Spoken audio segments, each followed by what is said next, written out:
Hi everyone, and welcome to Washington Echoes, where we travel back through time.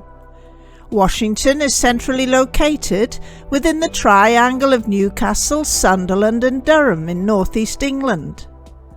Please subscribe now to keep updated with local history in and around the Washington area. I'm Audrey Fletcher, and I'm here today to share with you a short history of the Washington Village Church, the church on the hill, from its Anglo-Saxon beginnings to the present day.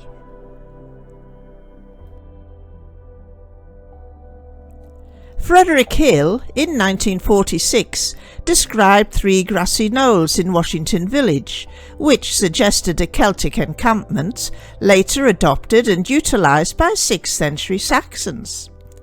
In 601 AD, it was decreed by Pope Gregory that Christian churches be built on sites which had been previously used for Celtic rituals and ceremonies. However, in order to maintain the Celtic symbolism of the sacred grove, the Anglo-Saxon churches were distinctive in that they were surrounded by a circular churchyard. The old church, taken down in 1832 and replaced by the present structure, is traditionally considered to have been largely Anglo-Saxon in origin, and it is built on an almost circular hill, which would tend to confirm a Celtic past for Washington Village. The map and photo to the left highlight the Anglo-Saxon circular Christian churchyard at Washington Village. Nothing remains of the Anglo-Saxon church at Washington Village today, except the distinctive Anglo-Saxon circular churchyard. Or does there? There are early written records of a church at Washington Village in the 1100s. It is known for certain that by June the 6th, 1112 AD, there was definitely a church at Washington Village, because the parish of Washington is mentioned in a charter of Bishop Ranulph Flambard of Durham in that year. 2 sheaves from each thrave of corn tithe from the Bishop's demesne in the Ville of Wessington. Some years later, further mention is made of the Washington Church in the Bolden Book, dated 20th of March 1183 AD.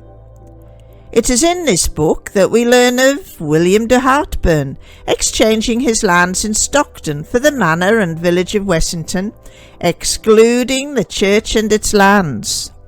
To the right of the screen, you will see a copy of the Bolden Book manuscript of 16 pages. This version has been dated to about 1320, and all of the entries are in Latin. Locally, the Washington Village Church is known as the Church on the Hill. In 1785, Hutchinson described the setting of the Washington Village Church as follows. The church is built on elevated ground, the village inconsiderable, and scattered on the skirts of the brook. Mr. Brack's mansion stands a little to the south. That the church was built upon a hill is evident in the painting to the left of the screen, which is believed at some stage to have been the village church. It also shows the entrance from the north side, the village green side. The Washington Brook flowed from the spout just behind Musgrave Terrace down into the village on the south side of the church and along to the Old Hall, which was at that time held by Mr. Brack. Hence, Mr. Brack's mansion. The old church, taken down in 1832, St. Mary's, would have originally been of a single cell design, not unlike Brugeford Chapel on the River Wear, which was a beautiful single cell chapel. The arched doorway with a keystone, the oblong window, and the coins down the southeast corner wall indicating an Anglo-Saxon origin. A similar origin can be attributed to the village church, St. Mary's, especially when the Anglo-Saxon doorway on the village green is taken into consideration.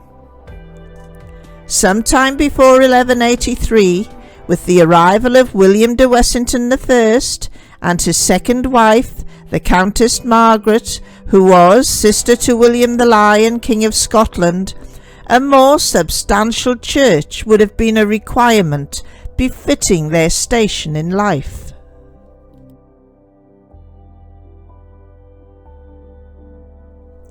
The church architecture changed considerably from the 1200s to meet the demands of the influential Wessington family, who had close royal connections with the King of Scotland. Additions included the church tower, chantry chapels, a vaulted room with ribbed archings, a new north entrance, and 2 side aisles. The north and south aisles were supported by 3 pillars on each side, which were interconnected by pointed arches. Surtees in 1816 records, "A large south porch, the burial place of the old lords of Washington, opens into the nave under a pointed arch and into the south aisle through the remains of a mullioned window." In the late 1200s, William de Wessington II's daughter, who had married into the Hilton family in 1245, was interred in the vaults under the Lord's porch. The sketch at the lower far left illustrates how the octagonal pillars in the south aisle may have looked, while the sketch to the far right shows how the south aisle was extended to include a south porch, which was the burial place of the old lords of Washington.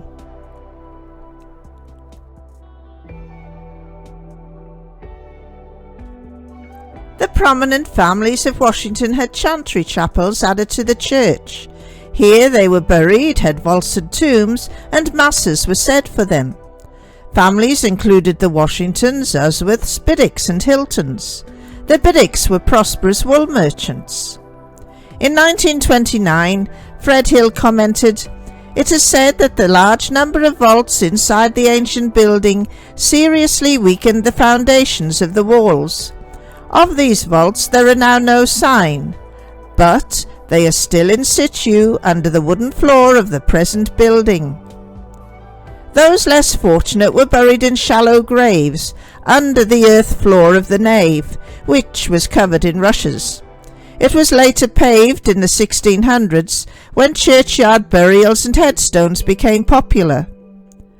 The photos to the right of the screen show examples of medieval burial practices.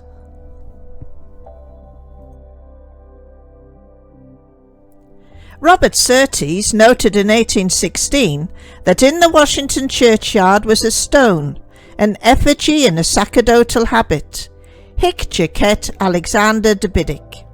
It has been dated to the 1200s and would have originally been placed on the top of a tomb inside the old church. It was removed from the graveyard in the early 1800s and was found upside down in use as a windowsill in the old rectory outbuildings. The old rectory caught fire and burned down in 1949, and the de Biddick grave cover was restored to its rightful place in the village church in 1962. The Washington and Biddick families were related through a common ancestor. He was Maldred, Lord of Carlisle and Allerdale, and King of the Cumbrians. He was brother to King Duncan I of Scotland, who was murdered by Macbeth.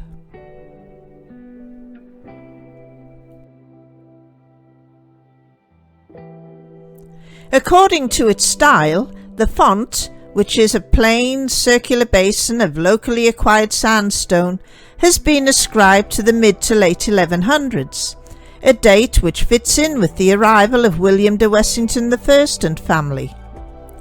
When the old church was pulled down in 1832, unbelievably, the font, which was about 650 years old, was thrown away.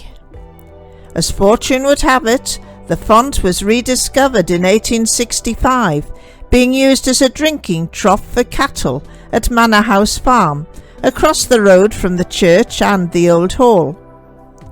Finally, it was returned to its rightful place in the new church by the Reverend Julius Shadwell. To the right are photos of the font in the Washington corner in the village church. Sadly, the corner has since been dismantled, with complete disregard for our Washington heritage. According to the churchwarden's accounts, St Mary's was in need of serious repairs and deemed insecure. The reason for this was that the west wall, and also the pillars and arches lining the nave, were out of alignment by 12 to 17 inches. Buttresses were suggested as a short-term solution. Incredibly, the west tower, which had acted as a huge buttress and mainstay, was removed during a time of zealous renovation and refurbishment of the church between the years 1770 and 1820. Now, whose bright idea was that, I wonder? However, the blame for the weakened foundations was placed upon the large number of underground vaults, and not on the removal of the west tower. In 1830, the architect John Green, at a charge of 3 guineas, recommended the demolition of the church and the reuse of old materials. The fate of St Mary's was sealed. During the demolition process in April 1832, it was found that the walls of St Mary's were so thick and massive that gunpowder had to be used to bring them down. So much for the church being deemed insecure. The people had been wooed with the proposal of a beautiful new church, which you can see in the picture to the right. However, this did not happen. Instead, at a meeting of the principal inhabitants of the parish on the 21st of February 1831, it was resolved that the required seating for 800 people could be provided in either one large church at Washington Village or in a smaller church there and a chapel at High Usworth. Guess which option was chosen?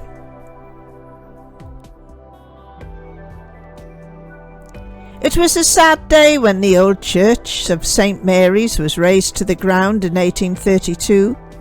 Gone was 700 years and more of history. Ancient monuments, tombs and inscriptions were destroyed, thrown away, or buried beneath the floor of the new building as fill. Tomb covers were reused as flooring. By the following year, a new church with a new name, the Holy Trinity Church, had been erected on the same site at a cost of just over £1,000, and the official opening was on May the 22nd, 1833. As you may well imagine, not everyone was impressed by the new structure, and it soon came to be called the barn, as it was essentially a plain structure with 4 walls and a relatively flat roof. Gone forever was the architectural beauty of the old church, St Mary's, and it wasn't until 50 years later, in 1882, that the first improvements were made to the barn.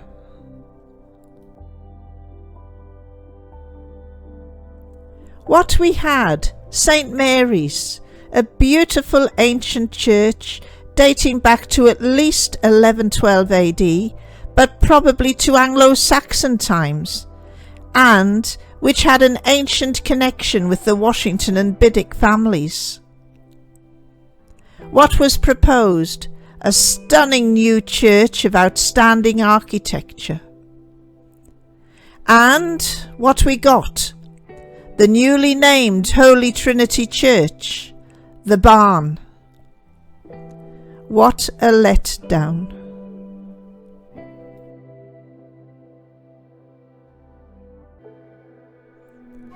In the parish records of 1830, it was recorded that The old materials were to be used again in the new church as far as they will go, and the remainder to be for the use of contractors, excepting the cast iron, stone and church bells.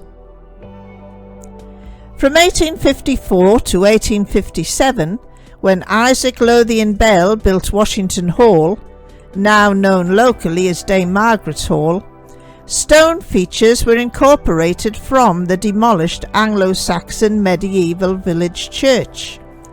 Stone features which can only hint at the beauty of the old church. In the photo to the left can be seen the stone oriel bay window and the tracery above the door and on the tower, while in the photos to the right can be seen stone church archways, the top one possibly a window. Similarly, the stone archway leading into the nave of the current church was originally a window from St. Mary's.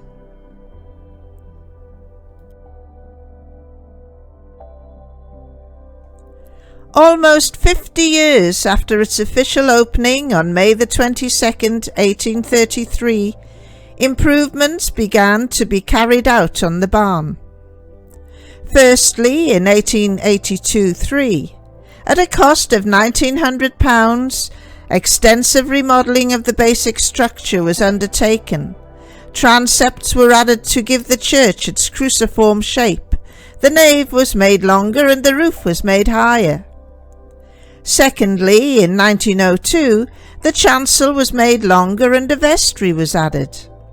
And thirdly, the old bell cot was taken down and replaced by a bell turret and a copper spire in 1962. Finally, in recent years, a kitchen and toilet have been added, new heating was installed, and the organ was refurbished. On the downside, however, the pews were sold and replaced with chairs. I sometimes wonder what could have been if the Anglo-Saxon medieval church of St. Mary's was still standing. Just imagine the actual church where the ancestors of George Washington worshipped and were buried.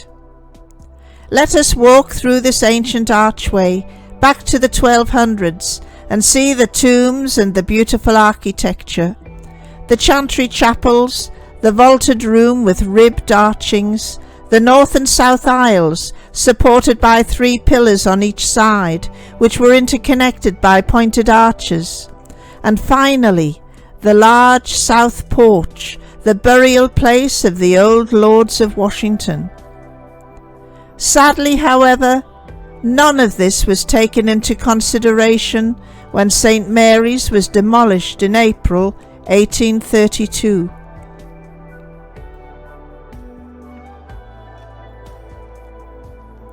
Well everyone, I hope that you have enjoyed this presentation and subscribed to my channel.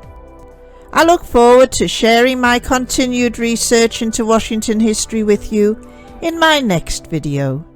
Bye for now.